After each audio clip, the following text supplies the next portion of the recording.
Hi friends, welcome back to Triumph Achievers channel by Arun. എല്ലാവർക്കും നമ്മുടെ ചാനലിലേക്ക് സ്വാഗതം. ഇന്നൊരു ഇൻഫോർമേറ്റീവ് വീഡിയോ ആയിട്ടാണ് നിങ്ങളുടെ മുമ്പിലേക്ക് എത്തിയിരിക്കുന്നത്. 2025 കേന്ദ്ര ബഡ്ജറ്റിനെ കുറിച്ചാണ് നമ്മൾ ഇന്ന് അവലോകനം ചെയ്യുന്നതിനായിട്ട് ഉദ്ദേശിച്ചിരിക്കുന്നത്. ഇപ്പോൾ കഴിഞ്ഞ ബഡ്ജറ്റ്, അതായത് കഴിഞ്ഞ ദിവസം ബഡ്ജറ്റ് പ്രഖ്യാപനമൊക്കെ ഉണ്ടായിരുന്നു. ആ ബഡ്ജറ്റിൽ സാധാരണക്കാർക്ക് എന്തെങ്കിലും നേട്ടമുണ്ടോ, എന്തൊക്കെയാണ് അതിൽ പുതുതായിട്ട് വന്ന മാറ്റങ്ങൾ, ഇതൊക്കെയാണ് നമ്മൾ ഇന്നത്തെ വീഡിയോയിലൂടെ നിങ്ങളുടെ മുമ്പിലേക്ക് ഷെയർ ചെയ്യാനായിട്ട് ആഗ്രഹിച്ച് എത്തിയിരിക്കുന്നത്. അപ്പോൾ എന്തൊക്കെയാണെന്നുള്ളത് നമുക്ക് നേരിൽ കണ്ട് തന്നെ കേട്ട് തന്നെ മനസ്സിലാക്കാം. പോകാം നമ്മുടെ വീഡിയോയിലേക്ക്. ഇടത്തരക്കാരുടെ സാമ്പത്തിക ഭാരം ലഘൂകരിക്കാൻ ലക്ഷ്യമിട്ടുള്ള ആദായ നികുതി പരിഷ്കാരങ്ങൾ ആയിരുന്നു 2025 കേന്ദ്ര ബജറ്റിന്റെ പ്രധാനപ്പെട്ട ആകർഷണങ്ങളിലൊന്ന്. എന്നാൽ ഓരോ ബജറ്റും അവശേഷിപ്പിക്കുന്ന വില കൂടുന്നതും കുറയുന്നതുമായിട്ടുള്ള ചില പ്രധാനപ്പെട്ട വസ്തുതകളുമുണ്ട്. സാധാരണക്കാരെ സംബന്ധിച്ച് ഈ കാര്യങ്ങളൊക്കെ വളരെയധികം വിലപ്പെട്ടതും പ്രധാനപ്പെട്ടതുമാണ്. തുടർച്ചയായ 8ാമത് ബജറ്റ് അവതരണത്തിൽ രാജ്യത്തെ സാധാരണക്കാരെ ആകർഷിക്കുവാൻ ധനമന്ത്രിക്ക് സാധിച്ചുവെന്നാണ് ആദ്യകാല വിലയിരുത്തലുകൾ വ്യക്തമാക്കി തരുന്നത്. കേന്ദ്ര ധനമന്ത്രി നിർമ്മല സീതാരാമൻ തന്റെ തുടർച്ചയായ 8ാമത്തെ ബജറ്റ് അവതരണം പൂർത്തിയാക്കി രാജ്യത്തെ മധ്യവർഗത്തെ അഥവാ മിഡിൽ ക്ലാസിനെ സ്വാധീനിക്കാൻ പോകുന്ന ഒരുപിടി പ്രഖ്യാപനങ്ങളാണ് ഇത്തവണത്തെ ബഡ്ജറ്റിലൂടെ ഉണ്ടായിട്ടുള്ളത്. ഇതിൽ പ്രധാനം പുതിയ നികുതി ഘടനയ്ക്ക് കീഴിൽ 12 ലക്ഷം രൂപ വരെ നികുതി അഥവാ ടാക്സ് ബാധകമല്ല എന്നതാണ്. പുതിയ നികുതി ഘടന മിഡിൽ ക്ലാസിന്റെ കൈവശം കൂടുതൽ പണം എത്താൻ സഹായിക്കുന്നതാണെന്ന് കേന്ദ്ര ധനമന്ത്രി പറഞ്ഞു. ഇത് ഉപഭോഗം, സേവിങ്സ്, നിക്ഷേപം തുടങ്ങിയവ ഉയർത്തുവാൻ സഹായകമാണെന്നും അവർ ബജറ്റ് പ്രസംഗത്തിൽ പറഞ്ഞു. അടുത്ത വാരമാണ് ഫിനാൻസ് ബില്ല് അവതരിപ്പിക്കുക. 3ാം മോദി സർക്കാരിന്റെ 2ാമത്തെ സമ്പൂർണ്ണ ബജറ്റ് അവതരണമാണ് ഇത്തവണ നടന്നത്. രാജ്യത്തെ കാർഷിക മേഖലയുടെ പ്രാധാന്യം ഊന്നി പറഞ്ഞുകൊണ്ടാണ് ഇത്തവണത്തെ ബജറ്റ് പ്രസംഗം ആരംഭിച്ചത്.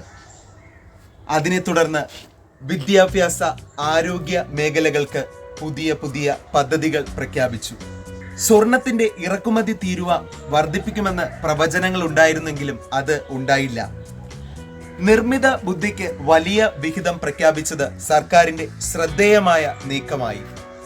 US, ചൈന എന്നിവയോട് കിടപിടിക്കുന്ന AI സങ്കേതം അല്ലെങ്കിൽ AI സാങ്കേതിക വിദ്യ, ആർട്ടിഫിഷ്യൽ ഇന്റലിജൻസ് വിദ്യ ഇന്ത്യ ഉടൻ വികസിപ്പിക്കുമെന്ന് കഴിഞ്ഞ ദിവസം കേന്ദ്ര IT മന്ത്രി അശ്വിനി വൈഷ്ണവ് പറഞ്ഞിരുന്നു.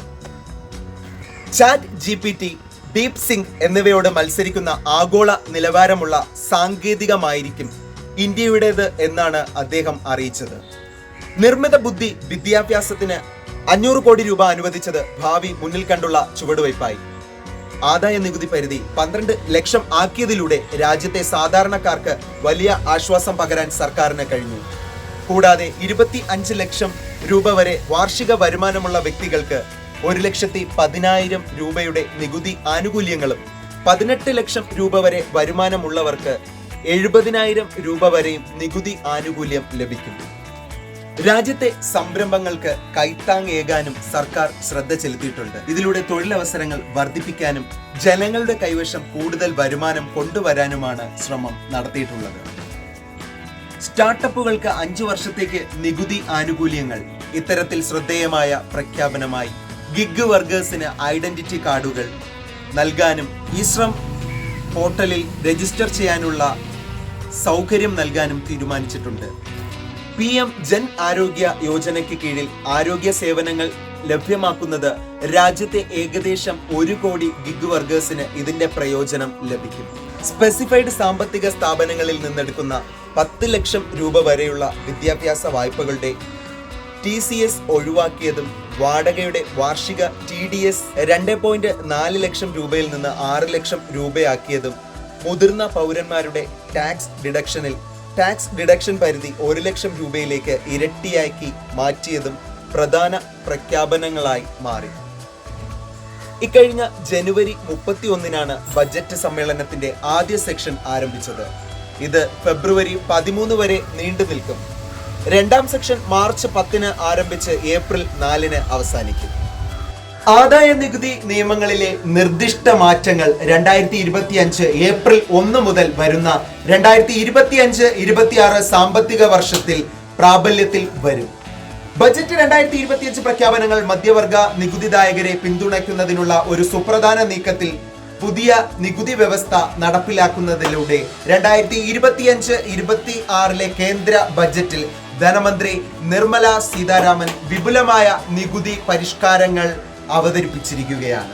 ഈ പരിഷ്കാരങ്ങളിൽ നികുതി ഇളവ് പരിധി 12.75 അഥവാ 12,70,50,000 രൂപയായി ഉയർത്തുന്നതും മുമ്പ് പ്രതീക്ഷിച്ചിരുന്നത് പോലെ 25% പുതിയ നികുതി സ്ലാബ് അവതരിപ്പിക്കുന്നതും ഉൾപ്പെടുന്നു. ആദായ നികുതി നിയമങ്ങളിലെ നിർദ്ദിഷ്ട മാറ്റങ്ങൾ 2025 ഏപ്രിൽ 1 മുതൽ പാർലമെന്റിന്റെ അംഗീകാരം ലഭിക്കുന്നത് വരെ വരുന്ന 2025-26 സാമ്പത്തിക വർഷത്തിൽ പ്രാബല്യത്തിൽ വരും. പുതിയ ഇളവ് പരിധി 12.75 ലക്ഷം രൂപ. 12 ലക്ഷം രൂപ വരെ വരുമാനമുള്ള വ്യക്തികളെ നികുതി അടയ്ക്കുന്നതിൽ നിന്ന് പൂർണ്ണമായി ഒഴിവാക്കുമെന്ന പ്രഖ്യാപനമാണ് ശ്രദ്ധേയമായ ഒരു മാറ്റം. ഇടത്തരക്കാരുടെ നികുതി ഭാരം കുറയ്ക്കുന്നതിലും ഉപഭോക്തൃ ചെലവ് വർദ്ധിപ്പിക്കുന്നതിനും ലക്ഷ്യമിട്ടുള്ളതാണ് ഈ നടപടി. സ്ലാബ് റേറ്റിനെയും അതുപോലെ തന്നെ ഇൻകം ടാക്സ് കാൽക്കുലേഷനൊക്കെ കുറിച്ചുള്ള വിശദമായിട്ടുള്ള ഒരു വീഡിയോ നമ്മൾ ഉടൻ തന്നെ ചെയ്യുന്നതായിരിക്കും. അപ്പോൾ ഇത്തരത്തിലുള്ള ഇൻഫോർമേറ്റീവ് വീഡിയോസിനായിട്ടൊക്കെ നമ്മുടെ ചാനൽ ഇതുവരെയും സബ്സ്ക്രൈബ് ചെയ്തിട്ടില്ലാത്തവർ ഒന്ന് സബ്സ്ക്രൈബ് ചെയ്യുക, ഒരു ലൈക്ക് ചെയ്യുക. ഈ ഉപകാരപ്രദമായിട്ടുള്ള വീഡിയോ ആണെന്ന് നിങ്ങൾക്ക് തോന്നുന്നതെങ്കിൽ തീർച്ചയായിട്ടും നിങ്ങളുടെ കൂട്ടുകാർ കൂടി ഷെയർ ചെയ്ത് നമ്മളെ സപ്പോർട്ട് ചെയ്യുക. അപ്പോൾ ഇത്തരത്തിൽ പുതിയ പുതിയ വീഡിയോകളായിട്ട് നമുക്ക് വീണ്ടും കണ്ടുമുട്ടാം. അതുവരേക്കും signing off Triumf Achievers channel by Arun.